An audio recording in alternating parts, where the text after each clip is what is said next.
Love who you want, but reproduction is still the cost. Love is sacred. Connection between human beings, when rooted in care, freedom, and truth, is one of the holiest expressions we have. This isn't a condemnation of love.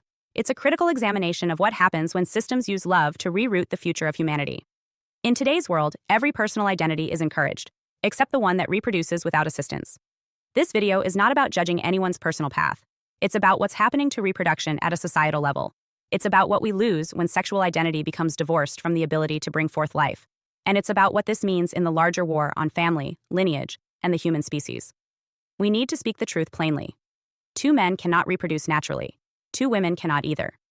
Technology can assist, but even that process relies on male and female biology at its root. For millennia, reproduction required the union of opposites: masculine and feminine, seed and soil, spirit and vessel. This was not merely anatomy, it was design. The male carried the directive. The female received and transmuted it into life. This dynamic existed not only physically, but spiritually. Masculine energy brings action, structure, and protection. Feminine energy brings nurture, creation, and receptivity.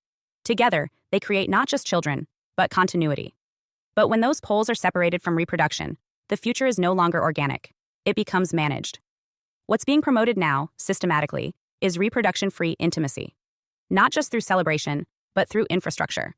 Same-sex relationships are normalized, incentivized, protected, and publicly honored in every major institution. Heterosexual reproduction, by contrast, is increasingly discouraged. Childbirth is seen as environmental harm. Large families are ridiculed. Fertility is medicalized. Traditional families are shamed as oppressive or bigoted. What's really being said is this: reproduction is dangerous if it's unregulated. Now let's be clear, people should be free to love. This is not about personal relationships. This is about collective outcomes. Because when the majority of society moves toward non-reproductive models of bonding, the entire system of lineage is interrupted. When the norm becomes partnerships that do not reproduce, or only do so through state-approved pathways like surrogacy, sperm banks, IVF, or embryo freezing, then the power to create life shifts, from human beings to institutions. And that is the quiet transfer happening right now. We are being programmed to believe that reproduction is optional, that the biological family is unnecessary. That legacy can be replaced with technology. But the truth remains: no civilization survives without natural birth. No lineage continues without seed and womb. And when this is removed, not occasionally, but structurally, a population eventually collapses or becomes entirely dependent on artificial systems to continue itself. That is the deeper agenda. The dissolution of organic reproduction makes way for controlled creation. Babies grown in labs, wombs outsourced to biotech, parenthood managed by licensing and legal systems. Love remains, but life comes from the state. And when that happens, the child no longer belongs to a family. They belong to the system that created them. This isn't far-off speculation. It's happening now.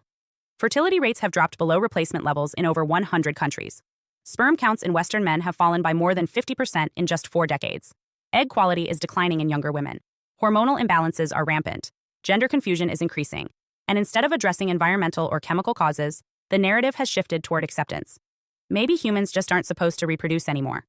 Maybe population collapse is good. Maybe technology is our future. And just like that, the desire to reproduce becomes suspect, even selfish. We are watching reproduction be reframed from divine design into social inconvenience. This is not about equality. It's about existential redirection. Because when you cannot create the next generation naturally, you lose control over who gets to exist. Think about that. When reproduction is moved from bedroom to lab, from covenant to contract, from polarity to protocol, the question of who gets born becomes a matter of who funds, who selects, and who governs. That's not freedom. That's eugenics in a new form. And it's being rolled out behind the mask of lifestyle choice. The state cannot control what it does not manufacture. So the more love is detached from life creation, the more the future becomes editable, programmable, and owned.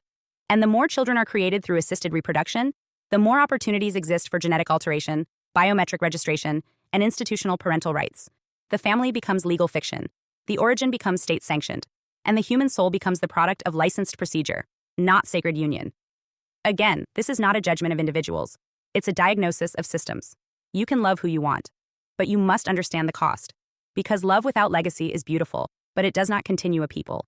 You can feel deeply. You can connect intimately. But unless that love creates life, or protects those who do, you are contributing, however unintentionally, to the erasure of organic humanity. And maybe that's the point.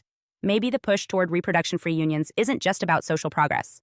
Maybe it's about removing the last autonomous source of life from the hands of the public. Maybe it's about training a population to accept that origin no longer belongs to them. That identity is assignable. That birth is an application process. And that families are whatever the system allows. Because once that belief is installed, the future is no longer seated in prayer or union. It is manufactured in code and concrete. And those who control the code control the species. This is not about same-sex attraction. This is about the total restructuring of human reproduction. It's about spiritual sterility. It's about the end of divine polarity. It's about turning the act that once birthed prophets, priests, warriors, and poets into a memory of the past, replaced by pods, labs, clinics, and contracts. If love doesn't reproduce, the human story ends. And if it only reproduces under regulation, the human spirit becomes state property. Love who you want. But don't ignore what's being lost in the process, because the deeper the society moves into reproduction-free union, the closer it comes to surrendering its own future. This is dissolving the family structure. Hi, I am Adeline Atlas, 11 times published author, and SOS, School of Soul has a brand new series, the AI and Future Technology series. Look, you know the world is changing. And no, it's not going back to normal. Normal is over, and what's coming next is beyond anything we were prepared for. The School of Soul, AI and Future Technology series includes 319 videos on 1. The Download Society, How Data Has Replaced Destiny. 2. Predictive Future. Your next moves aren't random, they're forecasted. 3. Social Credit Systems. The behavioral economy now governs access. 4. Hive Mind. Synthetic telepathy and collective algorithmic control. 5. Nanobots inside you. Medical, military, and programmable intrusions. 6. Grief Tech. AI-fueled digital resurrection and simulated comfort. 7. Uploading your mind, consciousness transfer, and data-based identity. 8. Deep fakes plus AI clones. The replication of reality and identity theft. 9. Quantum humans. The merger of biology with quantum systems. 10. Digital afterlife, where your data goes when you die. 11. Resurrection science, reviving life through synthetic methods. 12. Immortal science, the end of death as we know it. 13. Longevity science, gene editing, anti-aging, and bio-upgrades. 14. Designer babies, engineered perfection before birth. 15. Artificial wombs, birth decoupled from the female body. 16. 3D printing, printing organs, limbs, and even humans. 17. The humanoid era, the rise of synthetic beings among us. 18. Legacy humans, the slow phase-out of unmodified analog people. 19. Smart cities, algorithmic environments that watch and decide. 20. Cloud-based societies, citizenship without borders or bodies. 21. Hackable humans, emotion, memory, and behavior under code. 22. Biometric scanning, your body is your password and your prison. 23. Sex tech, intimacy reprogrammed by machines. 24. Extinction of gender, fluidity, deletion, and design of identity. Every topic is fully explored with real-world technologies, patents, case studies, ethical analysis, and future forecasts. These aren't someday discussions. This is already happening. Join the SOS School of Soul Vault to overstand the future before it's implemented on you.